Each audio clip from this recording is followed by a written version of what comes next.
السلام علیکم ورحمۃ اللہ وبرکاتہ۔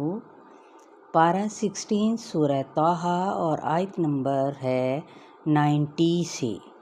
اعوذ باللہ من الشیطان الرجیم، بسم اللہ الرحمن الرحیم۔ وَلَقَدْ قَالَ لَهُمْ هَارُونُ مِن قَبْلُ یا قوم انما فتنتم به وان ربکم الرحمن فاتبعونی واطیعوا امری۔ لفظی ترجمہ دیکھ لیتے ہیں، ساتھ میں چھوٹی سی ڈیٹیل۔ وَلَقَدْ اور البتہ تحقیق، قَالَ لَهُمْ کہا تھا ان کو،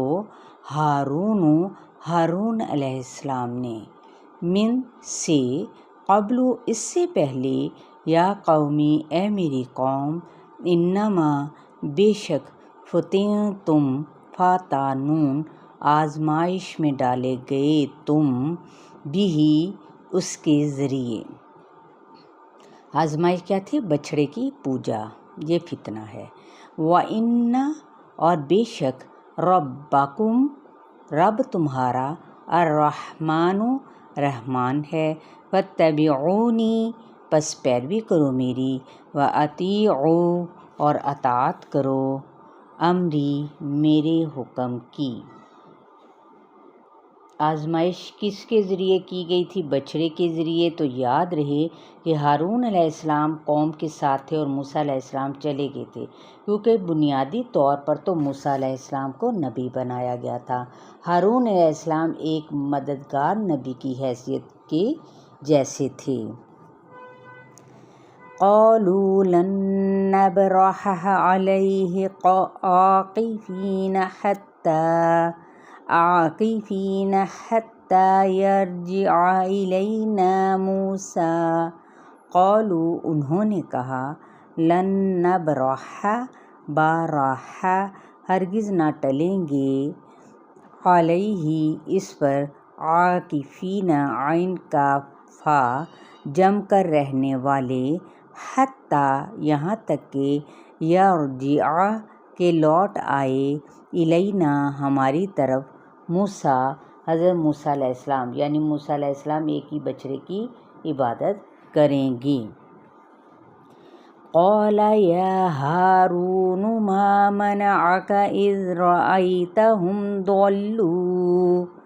قال کہا، یا ہارون اے ہارون، ما کس چیز نے، منعک روکا تجھ کو، اذ رأیتہم جب تم نے دیکھا تھا ان کو، ضلوا ضاد لام کہ وہ بھٹک گئے ہیں، یعنی حکم کی پیروی نہ کی۔ کون سا حکم؟ جو ہارون علیہ السلام کو بنی اسرائیل کی سرداری سونپتے ہوئے موسیٰ علیہ السلام نے ہارون کو کہا تھا کہ تم میری قوم کی جانشینی کرنا، تو مفسدین کے راستے کی پیروی تم ہرگز نہ کرنا۔ تو آپ جانتے ہیں کہ موسیٰ علیہ السلام نے 2 کام کیے تھے۔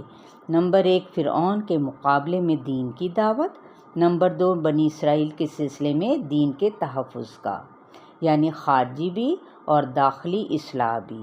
داخلی اصلاح میں وہ بھی کچے تھے، کیا وجہ تھی؟ تھے تو مسلمان لیکن اپنی کم عقلی کی وجہ سے عبادت میں لگ گئے تھے۔ یاد رہے کہ بنی اسرائیل مصر میں غلام تھے، ان کے پاس عبادت کے لیے وقت نہ تھا، نہ تعلیم کا، نہ اپنی اصلاح کا۔ آج ہماری قوم بھی بنی اسرائیل سے مشابہت رکھتی ہے، دعوت دین میں وسعت ہونی چاہیے۔ موسیٰ علیہ السلام اپنی قوم کو سمجھا پڑھا لکھا کرائے، لیکن وہ چند دنوں کے لیے گئے، پیچھے لوگوں نے کیا کیا؟ شرک میں وہ مبتلا ہو گئے تھے۔ اللہ تتبعن افعصیت امری، اللہ کیوں نہ، تتبعنی پیروی کی تم نے میری، افعصیت کیا پھر نافرمانی کی تم نے، امری میرے حکم کی۔ بھائی کو بھی ڈانٹا انہوں نے۔ قال یا ابن ام لا تأخذ بلحيتي ولا برأسي إني خشيت أن تقول فرقت بين بني إسرائيل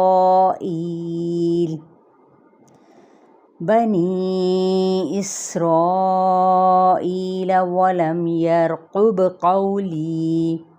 قال کہا یا ابن امّا اے میری ماں کے بیٹے، لا تأخذ نہ تم پکڑو بلحیتی لام حایا میری داڑھی کو، ولا اور نہ برأسی میرے سر کو، انی بے شک میں خشیتو ڈر گیا تھا ان تقولا کہ تم کہو گے فرقتا فراقاف تو نے جدائی ڈال دی، بینا درمیان بنی اسرائیل کے، ولم اور نہ ترقب را قاف بات تم نے انتظار کیا، قولی میری بات کا.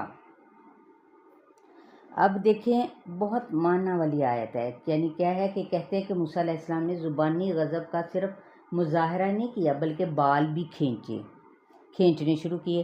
یہ بہت معنی والی آیت ہے. کیا بات پتہ چلتی کہ اگر ایک شخص انتہائی درجے کا بھی غلط کام کرتا ہے تو اس پر ایکشن لینے کی بجائے صحیح وقت کا انتخاب کیا جائے. تو ہارون علیہ السلام نے قوم کو سمجھانے کی کوشش کی، لیکن سب جذبات میں ایسے بہہ چکے تھے کہ کوئی سننے کو تیار نہ تھا. انہوں نے پھر لوگوں کو ان کے حال پر چھوڑ دیا، سمجھداری کا ثبوت دیا، کیونکہ جب ایک اچھے کام کے نتیجے میں اچھائی کے بجائے شر فتنہ پھیلنے لگے، کیونکہ وہ قتل سے بھی زیادہ شدید ہوتا ہے، تو پھر وہ شرک سے بھی بڑھ جاتا ہے، جس کے نتیجے میں باہم قتل و غارت شروع ہو جائے. تو کسی کو برائی سے کب روکنا چاہیے؟ اس سلسلے میں آپ مسجد نبوی میں تشریف فرما تھے کہ ایک جونسا تھا، وہ ایک بدو آیا اور اس نے مسجد میں پیشاب جونسا نہ وہ کر دیا، یا شاید کچھ اس طرح سے تھا کہ اس کے بچے کو اس نے یعنی پیشاب کرایا. تو صحابہ اکرام غصے سے اٹھے کہ اس کو پکڑ کر مارتے ہیں، لیکن آپ صلی اللہ علیہ وسلم نے منع فرمایا اور کہا کہ جاؤ پانی کا ڈول لا کر بہا دو، یعنی وہ دیکھے گا تو سمجھ جائے گا.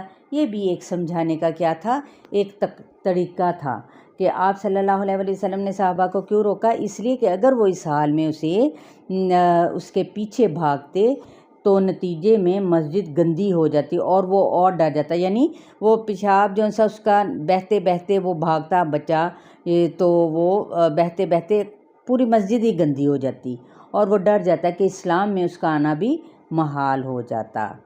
تو ظاہر ہے یہ آپ خود سمجھ سکتے ہیں، حالانکہ مسجد کی ناپاکی یا توہین کرنا کتنا بڑا جرم ہے، لیکن ایک شخص نادان ہے تو آپ اس کو سمجھائے بغیر سوار ہو جائیں اس پر، تو یہ غلط ہے. سختی اپنی جگہ، اور وہ کب؟ جب وہ بات بتائی جا چکی ہو. اگر وہ نرمی سے نہ سمجھے تو اس کو سمجھا دیا جائے.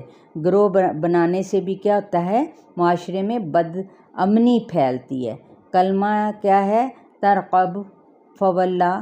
تو مثال بالکل ایسے جیسے مرغی کو دانہ ڈال کر تو اس کو بڑے پلاننگ کے ساتھ پکڑنا، لیکن فرق کیا ہے کہ ایک بغیر منصوبہ بندی کے اور دوسرا پلاننگ کے ساتھ. تو ہارون علیہ السلام نے بھی کہا کہ میں سمجھا یا کہ بنی اسرائیل مجھے مارنے پر تل گئے تھے، میں نے سوچا آپ آ جائیں تو دونوں مل کر سیدھا کریں گے. یہ انسانی فطرت ہے کہ حقیقت کو یعنی کیا ہے وہ جلد فراموش نہیں کرنا چاہیے، یا حقیقت سے انسان کیا ہے جلد فراموشی اختیار کر لیتا ہے. تو لہٰذا یاد رکھنے کا کیا طریقہ ہوتا ہے، تکرار. تو نیکی کی تبلیغ میں شر پھیلے تو وہ فتنہ شمار ہوتا ہے، اس لیے تبلیغ کا حکم دیا کہ پہنچا دو اور پھر کیا کرو، انتظار کرو. چلیں جی آیت نمبر 94 تک.